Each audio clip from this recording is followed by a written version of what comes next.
사랑하는 영락교회 지체들에게 주 안에서 평화 인사를 전합니다. 오늘은 2024년 12월 13일 금요일입니다. 오늘의 묵상 본문은 이사야 64장 1절로 12절까지의 말씀입니다. 오늘 본문 말씀 64장 1절부터의 말씀은 이렇게 시작합니다. 원하건대 주는 하늘을 가르고 강림하시고 주 앞에서 산들이 진동하기를 불이 섭을 사르며 불이 물을 끊게 하사 주의 원수들이 주의 이름을 알게 하시며 이방 나라들로 주 앞에서 떨게 하옵소서. 우리 63장부터 이어지는 말씀인데 이사야서가 이 결론을 향해 나아가고 있습니다.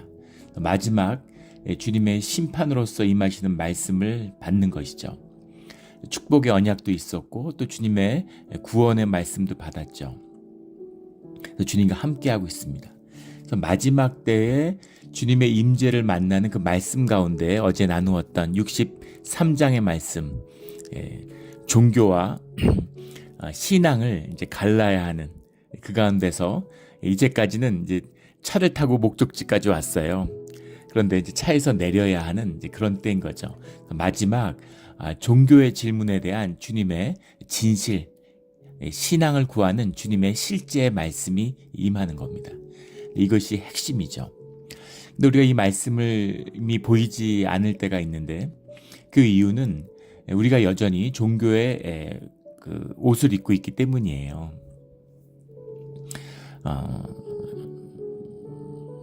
어제 나누었죠. 종교가 악이라고 하는 의미가 우리가 생각하는, 우리가 선악과를 먹어서 우리가 정죄하는 선악과의 이야기가 아니라는 겁니다. 그래서 악이라는 것은 그 순전한 악의 의미가 뭐겠어요? 주님이 임재가 없는 것이죠. 주님과 함께하지 않는 것입니다. 그게 악이에요. 그래서 종교는 결국 악으로 간다라는 의미입니다.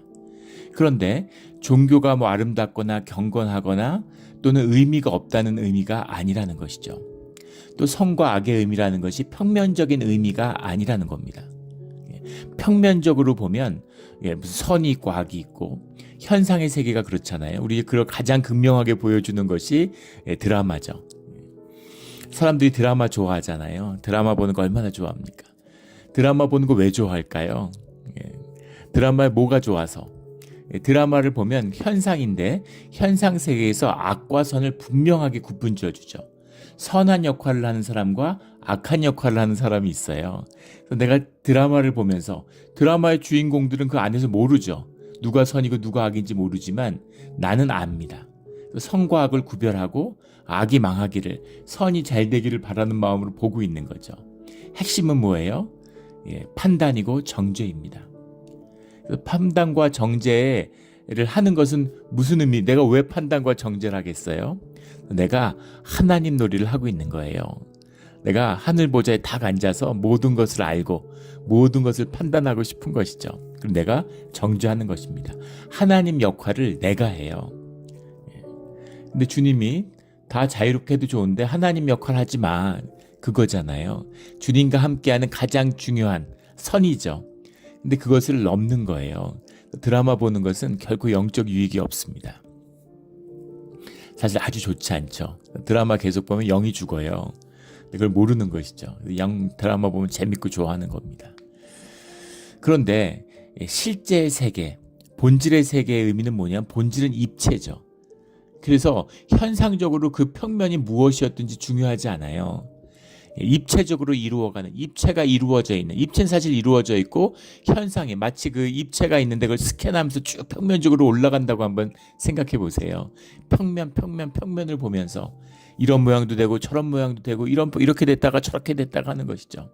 그래서 악 속에 선이 있고 선 속에 악이 있고 또 그 악 속에 또 선이 있고 기기묘묘한 일들이 이루어지는 것 같아요.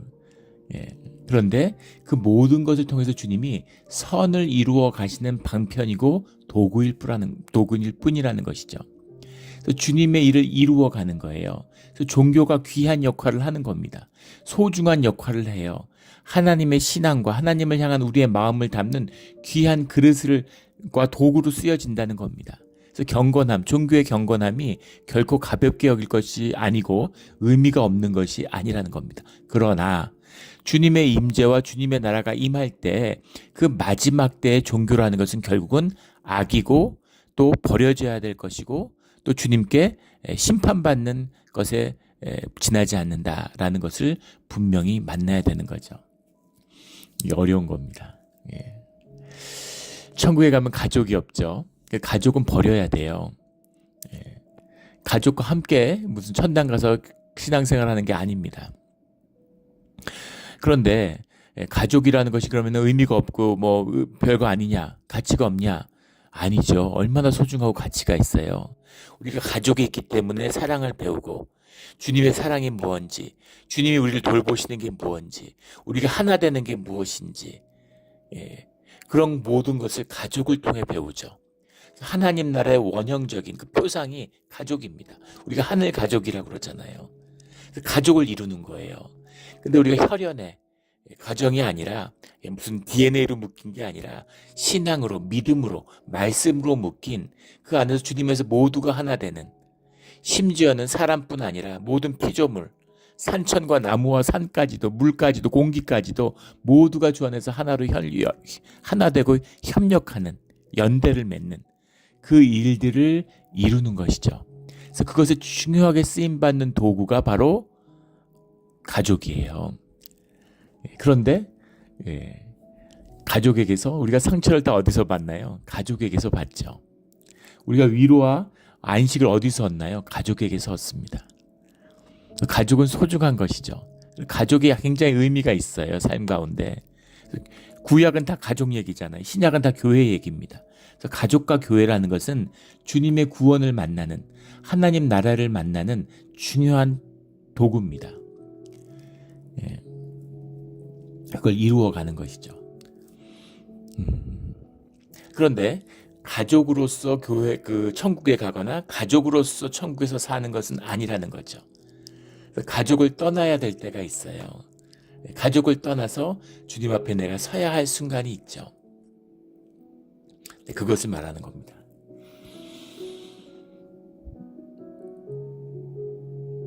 가족으로부터 상처를 많이 받고 그 교도소에 있는 사람들에게 이제 그 앙케이트를 하는데 너가 왜 감옥에 왔냐? 널 이렇게 만든 게 누구냐? 라고 했을 때 95%가 부모라고 얘기를 합니다. 다 부모 탓하는 것이죠. 그 자식을 망치려고 부모가 낳았을까요? 아니죠. 부모가 아니었으면 어떻게 태어나고 부모가 아니었으면 어떻게 자라고 어렸을 때 젖 먹이고 어렸을 때 돌본 게 누구예요? 다 엄마 아빠잖아요. 그런데 엄마 아빠가 상처도 주고 아픔도 있고 그렇죠. 온전하지 못한 게 있지만 온전하지 못하다고 해서 귀하지 않다는 뜻이 아니라는 겁니다. 그 안에 나쁜 것이 있다고 해서 좋은 것이 없다는 의미가 아니라는 거죠. 그래서 우리가 마치 혈육과 영을 나누는 것처럼 영육을 구분하지만 영육은 하나죠. 사실은 이제 그런 걸 생각하시면 돼요. 종교의 신학을 담고 있어요. 우리 몸 안에 영을 담고 있어요. 그래서 그것으로 함께 해왔다는 겁니다. 그러나 그 가운데 분명히 구분돼야 될 때가 왔다라는 거죠. 그때가 반드시 있다는 겁니다. 진실을 갈라야 될 때가 있어요. 그 진실의 순간이 뭐냐? 종교의 고백과 신앙의 고백이 있는데 그 종교의 고백의 대표가 어제 63장에서 나누었던 그 11절에 나오는 성령을 두신 이가 이제 어디 계시냐? 13절에 나오는 넘어지지 않게 하신 이가 이제 어디 계시냐? 이런 거. 주님 어디 계십니까? 주님 어디 계십니까? 이런 거죠. 주님이 어디 계시냐라는 그 의미. 또 오늘 64장 5절에 보면 우리가 어찌 구원을 얻을 수 있으리까? 이런 얘기입니다. 어찌. 12절에 가면 여호와 일이 이러하거늘 주께서 아직도 가만히 계시려 하시나이까? 주님이 가만히 계시든 움직이시든 주님이 알아서 하시는 거죠. 주권자이고 왕이신 주님께서 주님의 오련히 알아서 잘 하시겠어요. 우리는 그 믿음으로 주님의 서사한 뜻을 믿고 기다리면 되는 것이죠. 주님이 말씀을 주시면 그 뜻에 따라 순종하면 되는 겁니다. 근데 왜 주님이 어디 계시냐? 주님의 우리가 구원을 얻겠습니까? 어떻게 주님이 가만히 계십니까? 주님을 판단하고 주님을 정죄하려고 그래요. 이것이 종교의 본질이라는 겁니다. 이 가운데는 나의 의가 들어있어요. 내가 열심히 신앙생활 했지 않습니까? 내가 평생 새벽 기도하지 않았습니까? 내가 11조 생활하지 않았습니까? 귀하지 않은 게 아니죠. 다 귀하죠. 그런데 그 끝에서 주님, 예, 주님 어떻게 가만히 계십니까? 우리가 이러면 어떻게 구원을 얻을 수가 있습니까? 이것이 종교의 끝이라는 겁니다. 종교는 결국은 주님을 대적하는 도구가 될 수밖에 없다는 것이죠. 그래서 우리가 종교와 함께하지만 가족이 원수죠. 우리의 삶의 마지막 시험과 굴레가 가족입니다. 이 말씀을 잘 받으셔야 돼요. 굉장히 깊은 말씀이고 신앙의 깊은 단계입니다. 부부는 하나죠. 하지만 부부가 하나라는 의미가 나의 성장과 자기 실현이 없다는 이야기가 아닙니다. 우리로 실현한다는 얘기가 아니에요. 나의 실현과 내 삶이 피어나야 되는 것이 있죠. 부부가 서로 의지하고 서로 도움을 주고 돕는 배필로 함께하는 것은 귀한 것이죠. 하지만 그 안에서 내가 주님께 나아가고 주님 앞에서 성장해야 되는 그때가 있어요. 내가 교회 안 다니는데 와이프가 너무 믿음이 좋아. 귀한 것입니다. 귀한 축복이에요. 주님의 엄청난 선물을 받은 거예요. 그런데 부인이 믿음 좋으니까 우린 부부니까 함께 천국까지 그런 건 없다는 겁니다. 나의 길이 있어요. 나를 부르시는 주님의, 나를 향한 주님의 소명과 소망과 사명이 있다는 겁니다. 깊은 말씀이죠. 그런 것이 마지막 심판 때에는 갈라야 되는, 분명히 드러나야 되는 그때가 있다는 거죠. 65절에 가면 하나님께서 패역한 백성을 벌하시다. 이 패역한 백성이 남은 자잖아요. 이게 말이 됩니까? 주님과 함께 했는데 믿음으로 노예 생활에서 돌아왔는데 모든 것을 잃고 또 주님을 따라서 예루살렘으로 돌아오고 그 모진 시련 속에서도 성전을 세우고 성벽을 세우고 주님과 함께한 백성들인데 그런데 뭘 벌을 칭찬을 못 해줄 망정 상급과 칭찬이 있죠. 그러나 그 가운데 벌을 받아야 된다는 게 뭐예요? 심판을 만난다는 겁니다. 심판을 만난다는 게 뭐예요? 나를 만난다는 거예요. 나를 만나는 것이 심판입니다. 근데 종교는 나를 못 만나게 해요. 왜 종교 생활하고 종교를 좋아합니까? 나를 만나면 고통스러운 거죠. 나를 만나면 죽어야 돼요. 나를 만나면 괴로운 겁니다.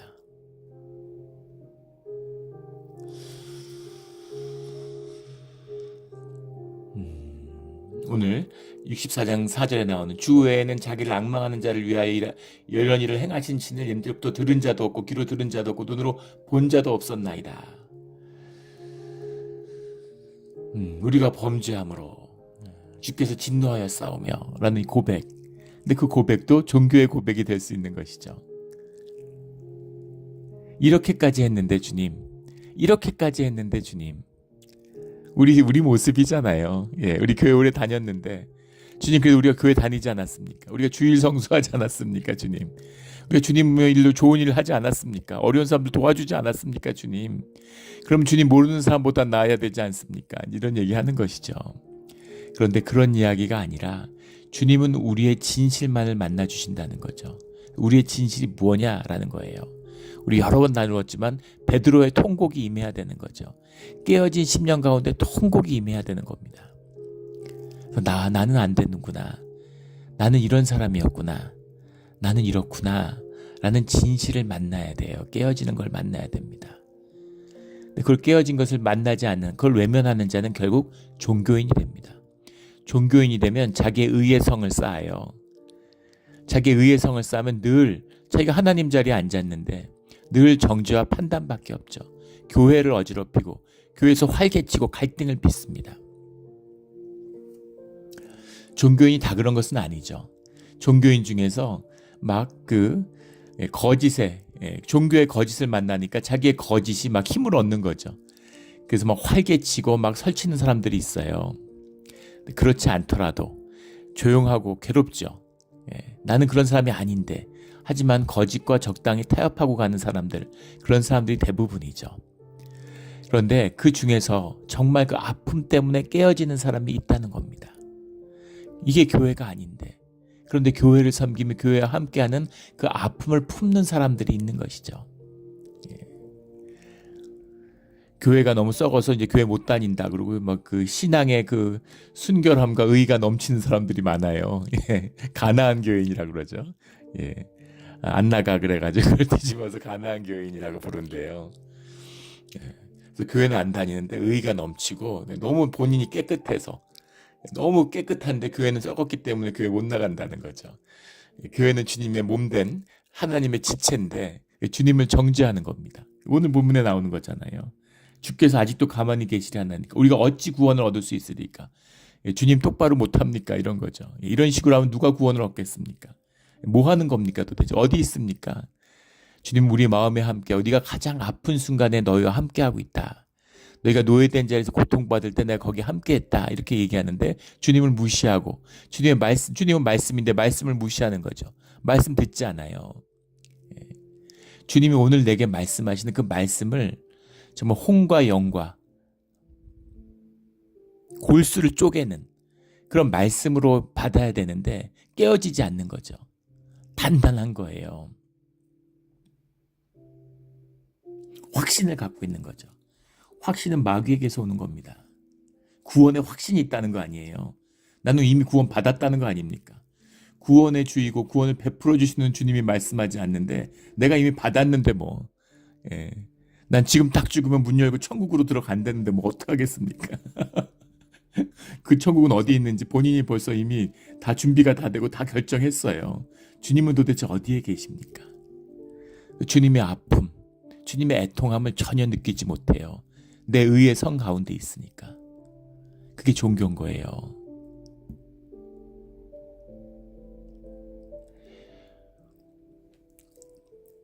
의롭게 서는 것이, 성결되게 사는 것이 하나님 앞에 서는 것이 아닙니다. 그런데 명심하셔야 되는 건 하나님 앞에 선 자는 의롭게 살고 성결을 이루어요. 기가 막힌 말씀이죠. 이게 성경의 가르침이에요. 내가 아무리 성결하고 내가 아무리 613가지의 율법을 하나도 다 지켰어도 그래도 그걸로 주님 앞에 서지 못한다는 겁니다. 부자 관원의 이야기잖아요. 내가 어려서부터 모든 율법을 다 지켰습니다. 주님 앞에 섰는데 내가 율법을 다 지켰습니다. 의를 이루었습니다. 이렇게 얘기하는 거죠. 주님이 뭐라 그러지 않으시죠? 아 그렇구나. 잘했구나. 네가 그렇게 열심히 살았구나. 주님이 칭찬해 주시는 거예요. 자 그러면 너는 너의 재산을 다 가난한 사람한테 나누어주고 나를 따러 나와 함께하자. 왜 율법을 지켰어요? 주님과 함께하기 위해서였잖아요. 그러니까 이제 나와 함께해. 너의 모든 재산 다 나눠주고 나와 함께하면 돼. 네 소원을 내가 이루었다. 그러니까 근심하는 표정으로 주님을 떠나죠. 사실은 주님이 아니라 돈이었던 거죠. 사람들에게 존경받고 높임받고 돈 있어봐야 처음엔 좀 좋은 것 같지만 돈이 많으면 별거 없잖아요. 한국의 굴지의 재벌인데 그 재벌 2세가 재벌 창업주가 이제 그런 이야기를 하는 걸 예전에 인터뷰에서 본 적이 있습니다. 부인하고 같이 창업해서 사업을 하는데 돈 버니까 그렇게 좋더래요. 좋겠죠. 돈 버는데 왜 나쁘겠습니까? 그래서 밤마다 돈을 벌면 우리 이 돈으로 뭘 할까? 이 돈으로 뭘 할까? 하는 얘기를 하는데 그게 뭘 한 게 없어도 우리가 집을 살까? 뭐 차를 살까? 뭘 살까? 여행을 갈까? 이런 얘기를 막 하면서 같이 부인하고 그 얘기를 하는 게 그렇게 즐거웠다는 겁니다. 그래서 돈을 처음부터 벌어서 한 30억 벌 때까지는 그렇게 즐거울 수가 없었대요. 그거는 이제 뭐 7, 80년대 얘기니까 지금으로 하면 뭐 한 300억 되는 돈이겠죠. 근데 그 다음부터 기쁨이 없었다는 거예요. 30억이 300억이 되고 3천억이 되고 3조가 되고 30조가 됐는데 그런데 아무 기쁨이 없었다는 겁니다. 그냥 숫자죠. 회계사가 보고하면 숫자고 뭐 하루에 돈 벌었다고 해서 뭐 50끼 100끼 먹는 것도 아니고 나이가 드니까 소화가 떨어져서 뭐 맛있는 거 이런 거 먹으면 안 되죠. 뭐 시컷 뭐 소화도 안 되고 제가 50대인데 50대 중반인데 이미 먹는 걸 마음대로 먹지 못합니다. 몸에 안 좋아요. 기분 좋게 시컷 먹으면 후유증이 한 이틀 갑니다. 간헐적 단식을 오래 하니까 막 그렇게 막 그냥 좋은 거 보면 막 먹으면은 그때는 좋죠. 그런데 그게 소화도 안 되고 몸 컨디션이 안 좋다는 걸 며칠에 걸쳐 느껴요. 집 있는데 뭐 집 여러 채 살아서 옮겨 다니며 살 겁니까? 돈이 사실 크게 필요 없었던 것이죠. 지나고 나니까 돈 때문에 내 인생을 다 낭비했네. 이렇게 되는 거죠. 허무한 겁니다. 두려움 때문에 살았는데 성공 못할까봐, 죽을까봐. 그런데 살고 나니까 돈 모아놓고 쌓아놓고 보니까 쓰지도 못하고 허무한 것이죠. 두려움과 허무함, 이게 결국 세상의 열매예요. 그걸로 안 되니까 종교의 의의를 쌓는 겁니다. 뭔가 의미와 가치가 있어야 되잖아요. 그럴듯하고 아름다운 삶이었다고 그렇게 하고 싶은 거잖아요. 더 깊이 들어가면 사실은 주님을 만나고 싶죠. 우리가 주님의 창조물이고 주님을 찾기 때문에 모든 자식이 부모를 그리워하는 것처럼 주님을 그리워합니다. 주님과 함께하고 싶어요. 그런데 주님과 함께하기 위해서는 우리가 깨어진 진실로 나가야 되는 거죠. 우리가 죄인인 것을 만나야 됩니다. 우리의 수치와 부끄러움을 만나야 돼요. 주님을 만나면 그 수치와 부끄러움을 넘어섭니다. 그 아픔과 애통함을 뛰어넘어요. 근데 주님을 만나기 전에는 우리가 수술을 해야, 아픔이 있어야지, 주사도 맞고 배도 갈라야, 종양을 제거해야, 그래야 건강이 회복되잖아요. 근데 마치 아픈 게 싫어서, 주사가 싫어서, 수술이 싫어서 병원에 못 가는 것과 비슷한 겁니다. 못 가요. 아파서 수술을 못 받아. 어떨 때 수술을 받습니까? 수술받는 아픔보다 내가 아픈 그 아픔이 더 커야지, 그래야 수술을 받는 거죠. 그래서 고통과 환난과 광야의 길을 걸으면서 주님을 만나게 되는 겁니다. 우리가 기쁨 가운데 주님을 기억하고 주님을 찬송하고 우리가 삶의 연합 가운데 주님을 높이고 내가 성취했을 때 겸손할 수 있고 가난한 자와 소외된 자를 볼 때 주님의 공의를 기억하는 안타까움이 우리 마음에 있다면, 그러면 하나님 나라가 우리에게 임한 것이죠. 그럼 더 이상 고난과 아픔이 우리에게 필요 없습니다. 주님의 기쁨과 축복을 누리게 되는 것이죠.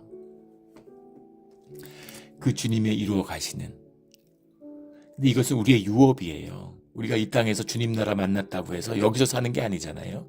천국으로 갑니다. 그런데 우리가 여기서 한 신앙이 우리의 유업이 된다는 거예요. 그것이 우리가 다음 세대에 전해야 할, 우리가 받은 말씀이 된다는 겁니다. 그걸 이루라고 말씀하시는 거죠. 그게 귀한 것이에요. 우리 자녀를 생각해 보세요. 자녀를 사랑하는 사람이라면 자녀를 위해서 우리 삶을 기꺼이 희생하고 그것이 가장 감사하고 기쁨이라는 걸 알게 되죠. 근데 삶이 단절된 사람들은, 에고에 빠진 사람들, 내 육이 나라고 생각하는 사람들, 그 거짓에 빠진 자들은 자녀가 어떻게 되든 세상이 어떻게 되든 상관없어요. 내가 잘 살고 내 배 부른 게 최고인 거예요. 그거를 세상에선 성공했다 그러고 성경에서는 저주받은 자들이라고 그러는 겁니다. 세계에서 제일 부자가 무슨 미국에 있을 것 같잖아요. 미국에 있어야 될 것 같지 않습니까? 아니면 영국이나 중국이나 인도에 있더라고요. 인도의 뭄바이라는데 세계 제일 부자가 있는데 그 집이 개인 집이 한 사람이 가족이 사는 집인데 20몇 층 되는 빌딩이에요. 집을 빌딩으로 지었어요. 그 한 단층 한 층만 해도 엄청 몇천 평 되는데 그걸 위로 쫙 올린 겁니다. 세계 제일 부자래요. 제일 비싼 집이랍니다. 근데 그 주변에 수백만이 사는 빈민촌이 있습니다. 근데 그게 우뚝 솟아 있는 거죠. 그래서 그 빈민촌에서 그걸 바라보게 되는 거예요. 현상적으로 보면 우쭐한 거죠. 다 못 사는데 나만 잘 사네. 아마 더 좋을런지 모르죠. 그렇게 비참한 게 어디 있습니까? 그렇게 더러운 게 어디 있어요? 그렇게 악한 게 어디 있습니까? 내가 돈 벌고 돈이 나쁘다는 게 아니에요. 그러나 그걸 나누고, 내가 사람들이 다 아픈데 내가 약이 있어서 내가 먹어서 내가 낫다. 감사하고 좋은 일이죠. 근데 약을 집에 산더미처럼 쌓아 넣었는데 사람들이 죽어가는데 약을 안 나눠준다. 백신을 산더미에서 쌓아놨는데 팬데믹이 왔는데 아무한테도 안 나눠주고 나만 먹고 있다. 그것은 죄악이죠. 심판을 면할 수 없는 것입니다. 그런데 현상을 보니까 잠깐 사는데 영원히 사는 것처럼 성공했다고 좋아하는 거예요. 내일 도둑이 붙들리는데 오늘 도둑질해서 돈 벌었다고 좋아하는 것 같은 겁니다. 그것 때문에 평생 감옥에 있어야 되는데 오늘은 지금 좋은 것이죠. 그것이 우리의 삶의 모습이다라는 것입니다. 그래서 우리가 그런 현상을 초월하는, 초월이죠. 주님과 함께 한다는 건 초월이잖아요. 땅에서 하늘로 가는, 하늘로 말미암은, 땅에선 있을 수 없는 그 얘기죠. 그 초월을 만나기 위해서는 우리의 현실을 뛰어넘어야 되는 거죠. 그래서 그 현실로 끝까지 왔어요. 당나귀 타고 차 타고 목적지까지 왔는데 이제 그것을 내려야 할 때가 된 거죠. 당나귀하고 차를 떠나야 됩니다. 여기까지는 아름답게 왔어요. 좋게 왔습니다. 종교의 경건함으로 여기까지 왔어요. 그걸 뛰어넘어야 되는 거죠. 그 뛰어넘는 진실, 그것이 우리의 신앙, 주님과 함께하는 마지막 때의 비밀입니다. 그 비밀을 말씀하고 계시는 거예요. 이 시각에서 보면 종교의 악이 무엇인지 최악이죠. 이제까지는 제일 아름다웠는데 지금은 최악이 된 거예요. 이 깊은 구원의 경륜입니다. 주님이 이루어 가신 놀라운 비밀이에요. 신비기도 하죠. 우리가 헤아릴 수 없는, 붙들 수 없는 분명한 진실이, 움직일 수 없는 분명한 진실이 있는데 그 어떤 것에도 확신할 수 없는 의심과 확신이 함께하는 이 신앙의 신비잖아요. 이 깊은 신비, 우리가 주님을 어떻게 만나겠어요? 주님과 함께하는 비밀입니다. 주님이 이 비밀을 우리에게서 이루시겠다라고 하는 거죠. 우리가 살아서 이 땅에서 주님이 그 하나님 나라를 우리 가운데 이루시겠다라는 겁니다. 그 이루어지는 주님의 축복이, 그 말씀이 목전에 있는 것이죠. 우리 귀한 말씀을 받아서 정말 골수와 뼈를 쪼개는 그런 말씀으로 우리 심령 가운데 새겨서 그 말씀을 사는, 보는, 누리는 우리 모두가 되기를 주의 이름으로 축원합니다. 아멘. 기도드리겠습니다. 하나님 아버지 감사합니다. 귀한 말씀을 주시니 감사합니다. 또 이 말씀 우리에게 아픈 말씀입니다. 주님 앞에 나와서 우리가 정말 어린아이와 같은 순결하고 진실한 모습으로, 주님, 우리가 우리의 진실이 무엇인지를 알지 못합니다. 하지만 주님은 아시오니 주님을 만날 때 아프지만 애통하지만 그 진실을 만나서 그 진실 가운데 삶의 열매를 피워내는 우리의 신앙이 되게 하여 주시옵소서. 감사하며 예수 그리스도 이름으로 기도드렸습니다. 아멘.